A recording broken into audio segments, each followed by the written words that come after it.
भीमराव अम्बेडकर जी ने संविधान बनाया है वो बहुत ही बढ़िया संविधान है जिससे हमारा देश चल रहा है। सर क्या मानना है आपका कि संविधान हर घर होना चाहिए? संविधान सबसे पहले तो घर में ही होना चाहिए। धर्मनिरपेक्ष देश है हमारा, जिसमें कोई भी आदमी धर्म और पंथ अपना स्वीकार कर सकता है और उसे चला सकता है। संविधान हमें इकट्ठा रहना और संविधान हमें जोड़ने का प्रयास करने का एक मौका था। संविधान ऐसा नहीं है कि संविधान एक ऐसी, ये गीता भागवत रामायण तो हमारे महान पुरुषों का वो होता है, लेकिन संविधान हमारे प्रजातंत्र जो डेमोक्रेसी है उसके लिए एक मूल आधार है संविधान। कि आज इतने दिन होने के बाद भी संविधान पूरी तरह से लोगों के अंदर नहीं पहुंच पा रहा है। आज भी पायदान पे आखिरी पे खड़ा आदमी मुंह ताक रहा है। नमस्कार दोस्तों, मैं धर्मेंद्र सिंह और आप देख रहे हैं TNF टुडे। क्योंकि आज आप जानते हैं कि आज 26 नवंबर है और आज संविधान दिवस है। तो संविधान दिवस के उपलक्ष्य में हम लोग आए हुए हैं सदर तहसील। तो यहाँ जानते हैं कि संविधान के बारे में आज आपको कुछ तत्व बताएंगे। सर आपका परिचय जानना चाहूँगा। मेरा नाम भगवान सिंह, एडवोकेट, सदर तहसील आगरा। सर आज संविधान दिवस है तो क्या कुछ कहना है आज आपका, किस तरीके से? देखिए, सबसे पहले में 26 नवंबर 1949 को संविधान दिवस के रूप में मनाया जाता है और इसमें मैं सभी देशवासियों को संविधान दिवस की शुभकामनाएं, हार्दिक बधाई देता हूं। और हमारा जो देश चल रहा है वो एक संविधान से चल रहा है और संविधान ही सर्वोपरि है और संविधान के अधीन रह करके हम और आप सभी लोग कार्य करते हैं। इसके संविधान से अगर ये प्रोग्राम होते रहेंगे तो इससे संविधान की एक तो संपूर्ण जानकारी हो जाएगी, जिसको जानकारी नहीं है वो जानकारी होगी, और जो हमारे बच्चे हैं उनको भी संविधान, अगर इस तरह का प्रोग्राम होते रहेंगे तो वो पूरी संविधान की जानकारी होगी, तो उसके अधीन ही वो उसी तरह से कार्य भी करेंगे और उसी के संरक्षण में रह करके काम करेंगे। मांगे ये भी उठती रही हैं कि संविधान को जैसे किसी शिक्षा पाठ्यक्रम में भी चलाना चाहिए। इस बारे में आप क्या कहेंगे? बिल्कुल ये चलाना चाहिए और इससे एक से एक शिक्षा का स्तर भी अच्छा बढ़ेगा और इसमें पूरी जानकारी के जो बाबा साहब भीमराव अम्बेडकर जी ने संविधान बनाया है वो बहुत ही बढ़िया संविधान है जिससे हमारा देश चल रहा है। मैं राम कुमार रावत, एडवोकेट, सदर तहसील बार एसोसिएशन का संरक्षक हूँ। सर संविधान के महत्व और प्रभाव क्या है समाज में? संविधान एक वो हमारा ग्रंथ है जिसमें देश को चलाने के लिए सब कुछ विधाएं लिखी गई हैं। इसके अनुसार ही आदमी अपने कर्तव्य का पालन करते हुए और एक निष्ठा होकर के देश की रीत को चलाता है। सन 1947 में जब देश आज़ाद हुआ था उसके बाद में 3 साल ये देश बिना संविधान के चला था। उसके बाद में जब 1951 में एक कमेटी बनी थी जिसमें करीब 51 आदमी जो है एक बनाई थी। मुखिया बाबा अम्बेडकर जी थे। इन्होंने सब मिलकर के जब कुछ बाहर से भी अपनी विदेशों से भी इसमें कुछ जोड़ा है, कुछ अपने देश की रीतियों को जोड़ा है, सब मिलाकर के जनता के हित में जो काम किया है, इसी से हमारा देश संगठित होकर के चल रहा है। सर क्या मानना है आपका कि संविधान हर घर होना चाहिए? संविधान सबसे पहले तो घर में ही होना चाहिए। जब घर में कोई नियम से काम नहीं चलेंगे तो आगे हम उसको कर ही नहीं सकते हैं। घर से जब बाहर चलेंगे तो एक कुटुंब बन जाता है, उसमें भी संविधान होना चाहिए अपने अपने पालन का, रीत रिवाज का। इसके अलावा फिर वो प्रदेश में जाता है, प्रदेश के अलावा फिर देश में देशव्यापी हो जाता है। ऐसा संविधान जो सबकी नीति और सबकी सुविधा के लिए बनाया जाता है वो सबसे अच्छा संविधान माना जाता है। सर आज सबसे पहले मैं आपका परिचय जानना चाहूँगा। मैं कृष्णराय दीक्षित, एडवोकेट। सर आज 26 नवंबर है, पर आज संविधान दिवस है, क्या कहना चाहेंगे आप? ये हमारा जो संविधान है देश विश्व में सर्वश्रेष्ठ संविधान है, जिसमें सभी जातियों और धर्म को बराबर मान्यता मिली हुई है और पूरे समाज को एक मान करके ये हमारा संविधान बना हुआ है। सर, संविधान के मौलिक अधिकार और कर्तव्य क्या होंगे, जरा आप कुछ समझाएंगे इसके बारे में? हमारे मौलिक अधिकार ये हैं कि हमारे संविधान में ये व्यवस्था है कि लिंग के आधार पर कोई भेदभाव नहीं किया जाएगा, जातवाद के आधार पर कोई भेदभाव नहीं किया जाएगा, किसी जो है व्यावसायिक कार्य के लिए कोई भेदभाव नहीं किया जाएगा। और जो बाबा साहब अम्बेडकर जी ने जो व्यवस्था की थी आरक्षण की, वो व्यवस्था लागू रहेगी। इस प्रकार की हमारी जो संविधान के अनुसार भारतीय नागरिकों के अधिकार और कर्तव्य क्या है?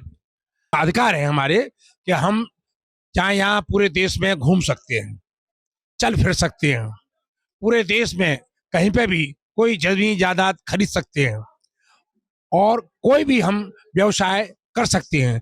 यहाँ लिंग अनुपात नहीं है कि कोई महिला काम नहीं करेगी और पुरुष ही काम करेगा, ऐसा कुछ नहीं है। और अपना धर्मनिरपेक्ष देश है हमारा, जिसमें कोई भी आदमी धर्म और पंथ अपना स्वीकार कर सकता है और उसे चला सकता है। सर, जैसे कि संविधान लागू हुआ है, उसके बाद से कितना बदलाव देखा जा सकता है अपनी कंट्री आगरा इसमें, भारत देश? नहीं, हम जब से संविधान लागू हुआ है हमारे देश में काफी परिवर्तन हुआ है कि महिलाएं आगे आई हैं और जो हमारे आरक्षण जिन लोगों को दिया हुआ था उनका स्तर ऊपर बढ़ा है।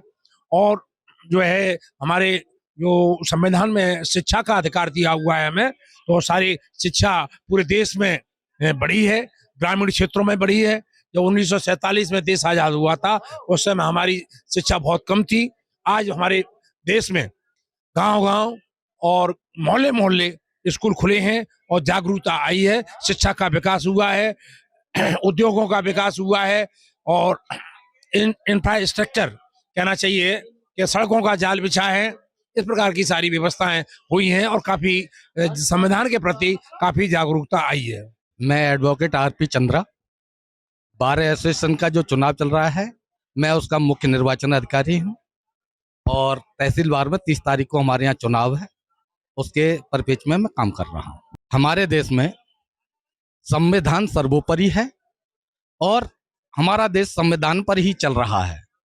आज के दिन हमारा संविधान बनकर के पूर्ण हुआ था और उसी संविधान को मानते हुए हमारा देश आगे बढ़ रहा है और उम्मीद करता हूं कि हमारा देश इसी तरह से संविधान के अनुरूप कार्य करेगा और जो लोग, जो पार्टियां हैं वह सब संविधान का सम्मान करती हैं, सम्मान को सर्वोपरि मानती हैं और हमारे देश में मैं उम्मीद करता हूं कि हमारा देश संविधान को मानते हुए सर्वोपरि होगा, देश अग्रिम बढ़ेगा। जी सर, सबसे पहले मैं आपका परिचय जानना चाहूंगा। मैं अशोक कुमार सिंह परियार, शिरोमणि अकाली दल बादल से प्रदेश महासचिव। देखा जा सकता है सर कि अधिकांश जनता को संविधान के जो नियम और कायदे हैं उनके बारे में जानकारी नहीं है, तो इसकी जानकारी के लिए ऐसा कोई अभियान या कोई सुविधा चलाई जा सकती है जिससे हर इंसान को अपने अधिकार और संविधान के बारे में जानकारी दे? देखो, प्रजातंत्र है, प्रजातंत्र में संविधान हमारी एक आत्मा है प्रजातंत्र की, और मूल जो संविधान हमारी आत्मा है तो इसको सबके बारे में, सबके बराबरी का दर्जा देने के लिए संविधान का निर्माण हुआ और उसी के लिए इसका प्रचार प्रसार नहीं हो पाया। कुछ पॉलिटिकल पार्टियों ने अपने हक में काम किया, संविधान के दायरे में न रह के, और लोगों को बांटने का प्रयास किया, जबकि संविधान हमें इकट्ठा रहना और संविधान हमें जोड़ने का प्रयास करने का एक मौका था। संविधान ऐसा नहीं है कि संविधान एक ऐसी, ये गीता, भागवत, रामायण तो हमारे महान पुरुषों का वो होता है, लेकिन संविधान हमारे प्रजातंत्र जो डेमोक्रेसी है उसके लिए एक मूल आधार है संविधान।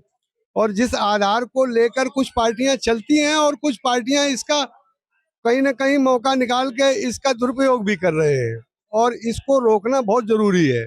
इसमें जब प्रजातंत्र है तो प्रजा को ही इसमें जानकारी नहीं होगी तो संविधान का कोई लाभ नहीं मिल पाता है सभी लोगों को, कुछ लोगों को मिल पाता है। तो ये संविधान आज बहुत अच्छा अवसर है। आज ये दिन, आज के दिन ही ये संविधान तैयार होके क्लियर हुआ था, लागू हुआ था। और आज संविधान, बहुत अच्छी बात है कि आप जैसे लोग जो है इस पर चर्चा कर रहे हैं, जबकि कहीं मूक दर्शक बने हुए हैं, कहीं किसी को जानकारी नहीं है। लेकिन आप लोगों को मैं बहुत धन्यवाद कहूँगा कि आपने संविधान के बारे में, जिस संविधान को आज राजनेता लोग हाथ में लिए घूम रहे हैं, डायरी बना के घूम रहे हैं, उसके प्रचार प्रसार, उसकी जानकारी के लिए आप इतना प्रयास कर रहे हैं, तो मैं आपको भी धन्यवाद देना चाहूँगा। और ये कहना चाहूँगा कि संविधान हर व्यक्ति का अधिकार है पढ़ने का और जानने का, और इसको शिक्षित समाज नहीं, अशिक्षित समाज को लिए भी इसमें बहुत सारी चीजें दी गई हैं। यदि इसको पूरी तरह से प्रचार प्रसार किया जाए तो इसका बहुत अच्छा लाभ मिलने वाला है। और यही कारण है कि आज संवैधानिक तरीके से हम आखिरी पायदान के लोगों तक पहुंचने का प्रयास कर रहे हैं। राजनीतिक पार्टियां तो अपना अपना विषाद बिछाती हैं संविधान संविधान करके, लेकिन वास्तव में संविधान की आत्मा को तभी तृप्ति होगी जब ये सब इस संविधान को फॉलो करेंगे। सर, संविधान के अनुसार भारतीय समाज में सामाजिक न्याय और समानता कैसे सुनिश्चित की जाती है? हाँ, ये एक बहुत गंभीर विषय है। इस पे तो हमें पढ़े लिखे लोगों ने इसमें बहुत कुछ गड़बड़ की है, जबकि शिक्षित समाज से ये अपेक्षा की जाती है कि ये हमें अच्छा मार्गदर्शन देंगे। लेकिन कुछ लोग इसका अनुचित लाभ भी लेते हैं, इस संविधान के दायरे को न मानकर, और अपना अलग तरीके से, अलग लाइन से हटके काम करते हैं। तो इसमें सबसे बड़ी बात यह है कि हमें सबको जागरूक होना पड़ेगा अपने संविधान के बारे में, अपने कानून के बारे में। अपने बहुत सारी जगह ऐसा होता है कि संविधान की दुहाई देते हैं और काम असंवैधानिक करते हैं। तो इस पर भी थोड़ा सा विचार करना पड़ेगा। पढ़े लिखे लोगों को ज़्यादा गंभीर होना पड़ेगा, क्योंकि यह संविधान पढ़े लिखे लोगों ने ही बनाया था हमारे आपकी सुरक्षा के लिए, हमारे आपके कवच है ये। एक जनमान जो नीचे पायदान पे बैठा हुआ है, उसको समान अधिकार दिलवाने के लिए संविधान तैयार किया गया था। बाबा साहब ने एक सपना देखा था कि जो आखिरी पायदान पे व्यक्ति बैठा है उसको इस संविधान से लाभ मिल सकता है। लेकिन हमें अफसोस हो रहा है कि आज इतने दिन होने के बाद भी संविधान पूरी तरह से लोगों के अंदर नहीं पहुंच पा रहा है। आज भी पायदान पे आखिरी पे खड़ा आदमी मुंह ताक रहा है।